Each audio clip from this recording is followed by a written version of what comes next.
आज खरं तर पुणे महानगरपालिकेसाठीच्या सगळ्या निवडणुकांच्या प्रक्रियेमधला खूप महत्त्वाचा दिवस होता. कारण जरी नगरसेवक आता आपल्याला अधिकृतरित्या मिळालेले असले, तरी सुद्धा या सगळ्या नंतरची प्रोसिजर सुद्धा तितकीच महत्त्वाची असते. केवळ नगरसेवक निवडून आले म्हणजे निवडणुका संपल्या असं होत नाही. तिथून पुढे सुद्धा महापौरांची निवड असेल किंवा त्यानंतर वेगवेगळ्या ज्या समित्या असतात, त्या समित्यांची निवड असेल, सभागृह नेतेपद असेल, अशा वेगवेगळ्या पद्धतीच्या निवडी या अजूनही होणं बाकी आहे. आणि याच अनुषंगानं आज खरं तर पुण्यामध्ये खूप राजकीय वेगवेगळ्या प्रकारचे रंग पाहायला मिळाले. वेगवेगळ्या प्रकारचा ड्रामा आपण म्हणू शकतो. असा सगळा पॉलिटिकल ड्रामा आज पाहायला मिळाला. कारण आज पुण्यातल्या महापौर आणि उपमहापौर पदांसाठीचे अर्ज भरले जाणार होते. यामध्ये भाजप सगळ्यात पहिल्यांदा अर्ज भरणार आहे हे सगळ्यांना माहिती होतं आणि सगळ्यांना असं वाटत होतं, की भाजपच केवळ या सगळ्यामध्ये अर्ज भरेल. कारण आपल्याला माहिती आहे भाजपकडे 119 नगरसेवक आहेत. त्यामुळे निर्विवाद सत्ता त्यांची एकट्याचीच आहे. त्यांना कुठल्या मित्र पक्षाची गरजही नाही आणि इतर सगळे जरी एकत्र आले तरी सुद्धा भाजपला ते कुठल्याही पद्धतीनं फाईट देऊ शकत नाहीत. त्यामुळे भाजपचाच महापौर आणि उपमहापौर होणार हे कुठेतरी फिक्स होतं. त्यामुळे केवळ भाजप या सगळ्यामध्ये निवडणुकीच्या या रिंगणात असेल आणि अर्थात बिनविरोधच निवडणुका होतील असं वाटत असताना अचानक ट्विस्ट आला. कारण या सगळ्यामध्ये सगळ्यात पहिला अर्ज भाजपच्याही आधी काँग्रेसच्या उमेदवारांनी भरला. त्यानंतर भाजपनं अर्ज भरला आणि त्यानंतर पुन्हा राष्ट्रवादीच्या सुद्धा उमेदवारांनी अर्ज भरले. त्यामुळे ही सगळी निवडणूक बिनविरोध होईल असं वाटत असताना आता एका पदासाठी 3-3 उमेदवार असणार आहेत. महापौर पदासाठी सुद्धा आणि उपमहापौर पदासाठी सुद्धा. अर्थात या सगळ्यामध्ये अर्ज मागे घेण्याची प्रक्रिया अजूनही चालू असणार आहे पुढचे काही दिवस. त्यामुळे कदाचित ही निवडणूक भाजपला ज्या पद्धतीनं बिनविरोध करायची होती, ती आत्ता जरी करता आलेली नसली, तरी सुद्धा फायनल निवडणुकीच्या मतदानाच्या आधीपर्यंत सुद्धा त्यांच्याकडे अजूनही चान्स असणार आहे ही निवडणूक बिनविरोध करण्यासाठी आणि त्यासाठी भाजप कदाचित प्रयत्न करू शकतंय का? या सगळ्यावरती आपण बोलणार आहोत. या लाईव्हमध्ये माझ्याबरोबर माझा सहकारी संकेत सुद्धा आहे. संकेत, काय वाटतंय तुला? एकंदरीत आपल्यासाठी सुद्धा हा धक्का होता, की अजिबातही संख्याबळ नसताना काँग्रेस आणि राष्ट्रवादीनं उमेदवारी अर्ज भरण्याचा घेतलेला निर्णय आणि त्यांनी दिलेले हे दोन्ही उमेदवार दोघांनी 2-2 दिलेले. निश्चितच समृद्धी. मुळामध्ये 15 जानेवारीला ज्यावेळी महापालिकेची निवडणूक झाली, त्यानंतर प्रामुख्याने हा प्रश्न होता, की पुण्याचा महापौर कोण होणार? कारण पुणे आणि पिंपरी चिंचवडमध्ये भाजपने मुंबई एवढीच किंबहुना मुंबईपेक्षा थोडी जास्त ताकद लावलेली होती. अखेर 22 जानेवारीला महापौर पदाचं आरक्षण सुटलं आणि त्यानंतर मग महापौर कोण होणार हे जवळपास निश्चित झालं होतं, कोणत्या प्रवर्गाचा हं. होणार. आणि त्यानंतर मग भाजपच्या कोर कमिटीच्या बैठका आणि या सगळ्यामधून काल रात्री उशिरा जी बैठक झाली, त्या बैठकीनंतर आज भाजपचा उमेदवार अर्ज भरणार हे जवळपास निश्चित होतं. मग अगदी वर्षा तापकीर नावाची चर्चा मोठ्या प्रमाणावर झाली आणि अखेरच्या क्षणी मंजुषा नागपुरे यांना महापौर पदाचा उमेदवार म्हणून भाजपने घोषित केलं. इथपर्यंत हा सगळा कार्यक्रम नियोजित होता. मात्र काँग्रेस पक्षाची एक काँग्रेस भवनला महत्वाची बैठक पार पडते. काँग्रेसचे शहराध्यक्ष अरविंद शिंदे यांच्या उपस्थितीमध्ये काँग्रेसचे महानगरपालिकेमध्ये निवडून आलेले सर्व 15च्या 15 नगरसेवक जे आहेत, ते या बैठकीला उपस्थित होतात आणि या बैठकीमध्ये आपण आता महापौर पदाच्या निवडणुकीमध्ये उतरायचं असा निर्णय काँग्रेस पक्षाकडून घेतला जातो आणि मग काँग्रेसचा उमेदवार महानगरपालिकेमध्ये पोहोचतो आणि भाजपच्या उमेदवाराच्या अगोदर अर्ज भरतो आणि काँग्रेसने उमेदवारी सुद्धा महापौर पदासाठी कोणाला दिली आहे तर ज्या पूर्वाश्रमीच्या एम-आय-एम पक्षाच्या नगरसेविका होत्या, ज्यांनी लोकसभा निवडणुकांच्या दरम्यान काँग्रेस पक्षामध्ये प्रवेश केला, त्या अश्विनी डॅनियल लांडगे यांना काँग्रेसने महापौर पदाचा उमेदवार केला आणि उपमहापौर पदासाठी मात्र कायम काँग्रेस पक्षाची एकनिष्ठ राहिलेले वानवडी साळुंके विहार या प्रभागातनं जे निवडून आले, त्या साहिल केदारी यांना काँग्रेस पक्षाने उमेदवारी दिली. खरं तर काँग्रेसनी भाजपच्या विरोधात उमेदवार दिला इथपर्यंत म्हणजे ठीक आहे बाबा, की ही निवडणूक काँग्रेस आणि भाजप तसंही विरोधामध्ये लढलं होतं. मात्र इथपर्यंत आपण ठरवू शकतो. मात्र ज्या काही चर्चा आणि जी काही माहिती समोर येत होती, की पुण्याची जी निवडणूक आहे महानगरपालिकेची, जी जरी भाजप आणि राष्ट्रवादीनं विरोधामध्ये लढलेली असली, तरी वरिष्ठ पातळीवर हा निर्णय झालेला आहे. म्हणजे देवेंद्र फडणवीस आणि स्वर्गीय अजित पवार यांच्यामध्ये निर्णय झालेला आहे, की महापौर पदासाठी राष्ट्रवादी काँग्रेस पार्टी उमेदवार देणार नाही. मात्र काँग्रेसचा उमेदवार अर्ज भरून बाहेर येतो आणि भाजपच्या उमेदवाराची अर्ज भरण्याची प्रोसिजर सुरू असते. इतक्यात राष्ट्रवादीचं शिष्टमंडळ सुद्धा पुणे महानगरपालिकेमध्ये पोहोचतं आणि महापौर आणि उपमहापौर पदासाठी आपला अर्ज जे आहे ते दाखल करतात. मग तिकडे शीतल सावंत आणि दत्ता बहिरट हे आपला उमेदवारी अर्ज तिथे जाहीर करतात आणि काहीशी भाजपसाठी सोपी असणारी निवडणूक या दोन्ही पक्षांनी खरं एका आपल्या मित्र पक्षानेच अर्ज भरल्यानं आणि एका विरोधी पक्षाने अर्ज भरल्यानं ही निवडणूक भाजपसाठी निश्चितपणे आता कुठेतरी एक चुरशीची किंवा प्रतिष्ठेची बनल्याचं पाहायला मिळतं. म्हणजे अगदी पिंपरी चिंचवडचा महापौर जसा बिनविरोध करावा यासाठी भाजप प्रयत्नशील राहिल्याचं पाहायला मिळालं होतं. तसं पुण्याचा महापौर सुद्धा बिनविरोध करावा किंवा ही निवडणूकच होऊ नये यासाठी भाजप आणि भाजपचे वरिष्ठ पक्षश्रेष्ठी सगळेच झाडून कामाला लागल्याचं जे आहे ते पाहायला मिळालं होतं. मग महापौर पदाच्या निमित्तानं कुठे आपल्या मित्रपक्षांमध्ये नाराजी नको म्हणून सकाळी बरोबर 9 वाजता देवेंद्र फडणवीस पुण्यातल्या प्रमुख पदाधिकाऱ्यांना फोन करून Republican party of India Athawale गटाला महापौर पद सोडा असं सांगतात आणि रामदास आठवलेंचे एकदम खासमखास असणाऱ्या परशुराम वाडेकरांच्या गळ्यामध्ये उपमहापौर पदाची माळ जी आहे ती पडते. मात्र भाजपने सुद्धा या गोष्टीचा विचार केला नसावा, की आपल्या विरोधामध्ये काँग्रेसचा तिथे उमेदवार येईल किंवा राष्ट्रवादी काँग्रेस पक्षाचा उमेदवार येईल.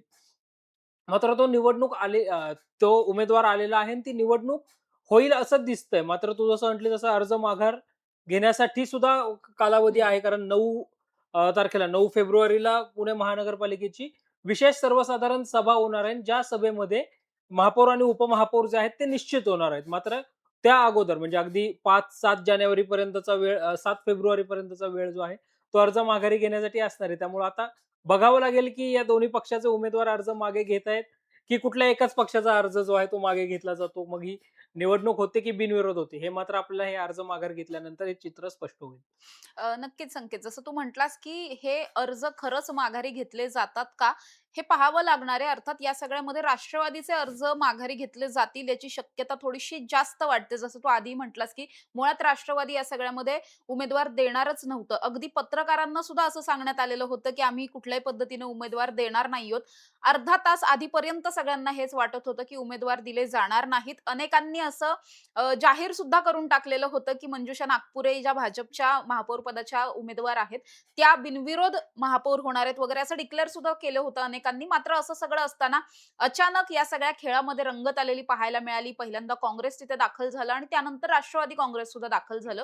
मात्र जसं आपण या सगळ्यावरती चर्चा करतोय त्या पद्धतीनं मित्रपक्ष असल्यामुळे, महायुतीत एकत्र असल्यामुळे कदाचित राष्ट्रवादीचा अर्ज या सगळ्यामध्ये मागे पुन्हा एकदा घेतला जाऊ शकतो. काँग्रेसचा अर्ज मागे घेण्याचं तसं फार शक्यता कमी आहे. कारण काँग्रेसकडे जरी संख्याबळ नसेल तरी सुद्धा ह्या कुठल्याही निवडणुकीमध्ये किंवा मतदानामध्ये एक जिवंतपणा आणण्यासाठी किंवा लोकशाही टिकून ठेवण्यासाठी आपण म्हणू शकतो, की अशा पद्धतीनं 2 उमेदवार असतील तर 2 ऑप्शन आपल्याकडे असतात. मग कुणाला द्यायचं वगैरे हे सगळं होऊ शकतं. अर्थात भाजपची ताकद इतकी आहे, की काँग्रेस त्यांच्यासमोर टिकू शकत नाही हे आपल्याला सुद्धा माहिती आहे. मात्र असं असताना सुद्धा काँग्रेसने सुद्धा कुठल्यातरी पद्धतीनं भाजपच्या या सगळ्या एककल्ली कार्यक्रमाला कुठेतरी विरोध म्हणून कदाचित हे सगळे उमेदवार दिलेले पाहायला मिळतात. त्या अनुषंगाने ही सगळी निवडणुकीची प्रक्रिया आता पार पडणार आहे. मात्र संकेत अनेकांना हा प्रश्न आता सुद्धा पडतो, की भाजप असेल किंवा कुठल्याही पक्षाचा जेव्हा महापौर बसतो म्हणजे त्याच्या आधीची प्रोसेस नेमकी कशी असते? कारण या सगळ्या ज्या निवडणुका होतात स्थानिक स्वराज्य संस्थांच्या, या सगळ्यामध्ये आपण सर्वसामान्य मतदार म्हणून मतदान करत असतो. मात्र भाजप किंवा इतर कुठल्याही पक्षाचा महापौर निवडीचा जो कार्यक्रम असतो, तो नेमका कशा पद्धतीनं पार पडतो? या सगळ्यामध्ये मतदान कोण करतं आणि कशा पद्धतीची प्रोसेस असते? मुळामध्ये हे जे निवडणूक होत असते ते काय आपण जसं पाहतो, की बाबा तिथे कुठला बॅलेट पेपर आहे किंवा कुठलं ईव्हीएम मशीन आहे. तर अशा कोणत्या याच्यावर ही निवडणूक होत नाही. मुळामध्ये पुणे महानगरपालिकेच्या नगरसेवकांची संख्या ही 163 आहे आणि बहुमतासाठी 83 पर्यंतच्या जागा ज्या आहेत त्या लागतात. म्हणजे बहुमतापेक्षाही अधिकच्या जागा या भारतीय जनता पार्टीकडे आहेत. त्यामुळं पुण्याचा महापौर भारतीय जनता पार्टीचा होईल हे निर्विवाद सत्य आहे. मात्र या निवडणुकांमध्ये काँग्रेसने उमेदवार देत पुढच्या 5 वर्षामध्ये आमची थेट लढत ही भाजपसोबत आहे, हे दाखवण्याचा थेट प्रयत्न जो आहे तो या सगळ्या निवडणुकांच्या मध्ये केल्याचं पाहायला मिळतं. प्रामुख्याने महापौर आणि उपमहापौरांच्या निवडीमध्ये जे विद्यमान नगरसेवक आहेत, हे नगरसेवक यासाठी निवडणुकीचा हक्क जो आहे तो बजावत असतात. अनेकदा या सगळ्या निवडणुका ज्या आहेत त्या आवाजी मतदानाने झाल्याचं पाहायला मिळतं. म्हणजे अ, नग एकतर तिथल्या नगरसेवकांची नंबर वाईज संख्या घेतली जाते आणि कुठल्या महापौराला तुमचा पाठिंबा आहे हे थेट विचारलं जातं. म्हणजे महापौर पदाचा जो उमेदवार आहे त्याला कोणाला तुमचा पाठिंबा आहे असं थेट विचारलं जातं किंवा थेटपणे मग ही व्यक्ती महापौर पदाचे उमेदवार आहे यांना कोणाचं समर्थन आहे त्यांनी हो म्हणा किंवा ज्यांचं समर्थन नाही त्यांनी नाही म्हणा. अशा आशयाने ही सगळी निवडणूक जी आहे ती होत असते. सर्वसामान्य मतदारांचा थेटपणे या निवडणुकीमध्ये तसा सहभाग नसतो. आणि मग ज्यावेळी महापौर निश्चित होतो, त्यावेळी विभागीय आयुक्तांची भूमिका जी आहे, ती या सगळ्यामध्ये महत्त्वाची असते. कारण महापौरांच्या वरती विभागीय आयुक्त असतात आणि ज्यावेळी नगरसेवक निवडून येतात, त्यावेळी गटनोंदणीसाठी सुद्धा त्यांना विभागीय आयुक्त कार्यालयामध्येच त्यांची नोंदणी जी आहे ती करावी लागते. आणि मग महापौर झाल्यानंतर मग पुढची मग ती विशेष सर्वसाधारण सभा जी आहे ती होते आणि मग तिथून पुढे महापालिका खऱ्या अर्थाने अस्तित्वात आली असं म्हणता येतं. नक्की संकेत. या सगळ्याबरोबरच आणखी या सगळ्यामधली इंटरेस्टिंग गोष्ट अशी, की जेव्हा या सगळ्या विषयी म्हणजे राष्ट्रवादीच्या शहराध्यक्षांना किंवा राष्ट्रवादीकडून त्यांचे जे गटनेते आहेत, ॲडव्होकेट निकम यांना जेव्हा विचारलं गेलं, त्यावेळेस ते असं म्हटले, की जर पक्षाचा वरिष्ठांचा जर निर्णय आला, तर आम्ही त्यांच्या सूचनांचं पालन करू. अशा एका शब्दात त्यांनी शॉर्ट बट स्वीट असं एक आन्सर दिलं. कारण त्यांना विचारण्यात येत होतं वारंवार, की तुम्ही हे अर्ज मागे घेणार आहात का? की शेवटपर्यंत तुम्ही या मैदानामध्ये निवडणुकीच्या रिंगणामध्ये असणार आहात? त्यावर ते असं म्हटले, की पक्षाचा जर आदेश आला, तर त्याच्या सूचनांचं आम्ही पालन करू. माघार घेऊ, नाही घेऊ असं ते काहीही म्हटलेले नाहीयेत. मात्र आता आपण बघतोय, की एकीकडे राष्ट्रवादीचे सर्वेसर्वा असलेले अजित पवार आज आपल्यामध्ये नाहीयेत. त्यामुळे जसं तू आधी म्हटलास, की या सगळ्यामध्ये उपमहापौर पदासाठी थेट देवेंद्र फडणवीसांनी फोन केलेला होता. पक्षाच्या प्रमुखानं फोन केला होता. त्यानंतर सगळी सूत्र हलली. त्यानंतर हे पद जे आहे ते आर-पी-आयसाठी राखीवच ठेवायचं हे ठरलेलं होतं. आता मात्र या सगळ्यामध्ये अजितदादाच नाहीयेत. त्यामुळे अजितदादांच्या एका फोनवरती जसं कार्यकर्त्यांचं मग कुठल्या दिशेला जायचं, कुठला मार्ग निवडायचा हे सगळं ठरायचं. आता जेव्हा अजितदादा आपल्यामध्ये नाहीयेत, त्या सगळ्यानंतर कुठेतरी कार्यकर्त्यांमध्ये हा संभ्रम वाटतोय का? त्यामुळे कदाचित त्यांनी अर्ज दिलेत, की मग वरच्याच लेव्हलला हे काही राजकारण फिरलंय असं वाटतंय सध्या? समृद्धी या सगळ्यामध्ये असं वाटतं, की आत्ता थेटपणे आपण निवडणूक जी आहे ती विरोधामध्ये लढलेलो होतो.